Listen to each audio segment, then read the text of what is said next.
utilisé un mot qui est très intéressant, la traîtrise. Est-ce qu'on est face à des castes politiques qui sont des traîtres contre leur peuple?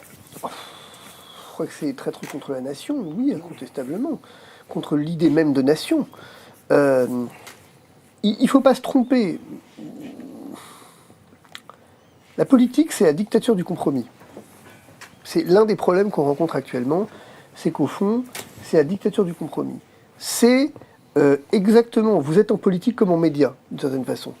Si vous voulez avoir être élu, si vous voulez avoir une audience, alors qu'elle soit médiatique ou politique, vous allez devoir renoncer à un certain nombre de sujets et renoncer parfois à l'identité même de ce que vous êtes.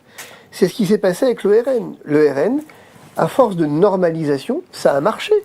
Ils ont été normalisés, ils ont tué le père, et fallait-il le faire? Peut-être. Et du coup, effectivement, elle avait une stratégie gagnante. Sauf que, à force de gagner, ce qu'elle a perdu, c'est son âme. Elle a gagné les élections, mais elle a perdu son âme. Le parti s'est tellement normalisé qu'il est devenu un parti comme les autres.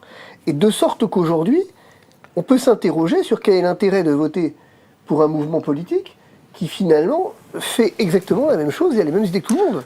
Mais sortons du RN, parce qu'en réalité, le RN, ça intéresse personne. Mais si, ça intéresse. Si, vous dire pourquoi, quand même. Parce que le RN, on a vu une ligne qui est intéressante. Le RN, il y a eu toute cette stratégie qui était la sienne de dédiabolisation. Et de fait, elle est réussie, cette stratégie. La question, c'est à quel prix elle est réussie.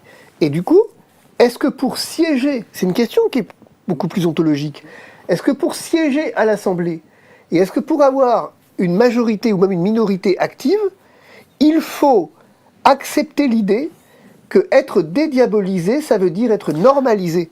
Mais est-ce qu'il faut, surtout aujourd'hui, pour avoir des sondages, être hors système, dans le sens, une sorte de hors système à la Florian Philippot, ou être un hors système à la Cyril Hanouna? Je ne crois pas que Cyril Hanouna soit hors système. Je ne crois pas qu'on puisse comparer Cyril Hanouna, indépendamment de toute chose mise à part. Je ne crois pas que Cyril Hanouna soit hors système. Moi, je le crois profondément. Hors système. Non, je ne crois pas. Je crois qu'il est profondément dans le système. Et c'est pas. Et d'ailleurs, je le dis même pas comme une critique. Il est dans le système. Il animait en tout cas une émission populaire qui faisait 2 millions de téléspectateurs. Et je veux dire, c'est parce qu'il était dans le système que l'émission fonctionnait aussi bien. Si vous commencez, s'il était à la marge du système, l'émission n'aurait pas fonctionné. Mais vous êtes confronté à ce drame, qui est que, à un moment donné, vous savez que moi, quand je fais de la politique au niveau national, Christine Boutin avait dit un truc que je crois tout à fait vrai. On avait beaucoup parlé des idées. Et elle me dit, mais mon jeune garçon, vous oubliez quelque chose, c'est que vos idées, pour les porter, encore faut-il que vous soyez élu. Et que donc, on n'est pas élu autrement qu'en faisant plaisir. Et donc, il y a quand même là-dedans une forme profonde d'hypocrisie. Et la question que vous posez, à mon avis, en filigrane derrière et qui mérite d'être posée, c'est est-ce qu'on n'a pas atteint, ici, les limites d'un système? Que finalement, est-ce que la démocratie telle qu'on la concevait, ne serait-ce qu'en 58, avec la Constitution de 58, n'a pas vécu? Et est-ce que tout ce rêve démocratique après-guerre, au fond, n'a pas échoué? A vécu, c'est-à-dire que 2027, il pourrait ne pas y avoir de présidentielle? On peut se poser la question différemment. Est-ce qu'en 2022, il y a eu une présidentielle? C'est comme ça qu'il faut se la poser, la question. Le mandat n'est pas usurpé. Est-ce qu'il y a eu une pièce de théâtre qu'on a appelée présidentielle? Ou est-ce qu'il y a eu, au sens où l'entendent les pairs, une véritable élection avec un véritable choix électoral, premier élément? Et deuxième élément, est-ce que finalement, cette élection en était vraiment une? Tandis que, on peut s'interroger sur un dernier point à ce sujet, est-ce que quand il vous faut 500 signatures, en plus dans les conditions dans lesquelles on le connaît, on voit la galère qui a été pour Asselineau par exemple, qui n'était pas loin quand même. Et pourtant, alors qu'il n'était pas loin, on n'a pas réussi à franchir et donc il n'a pas pu se présenter. À partir de là, j'entends Marine Le Pen venir gueuler sur le fait qu'on a privé les électeurs d'un choix. Mais j'ai envie de dire, ma cocotte, ça fait des décennies qu'on prive les électeurs de choix. C'est consubstantiel au système. Aux États-Unis, c'est l'argent qui fait que vous ne pouvez pas vous présenter. En France aussi, d'ailleurs, à certains égards. Mais en France, on a un verrou supplémentaire qui est quand même ce parrainage électoral et surtout depuis qu'il est plus anonyme. On le sait, on le sait.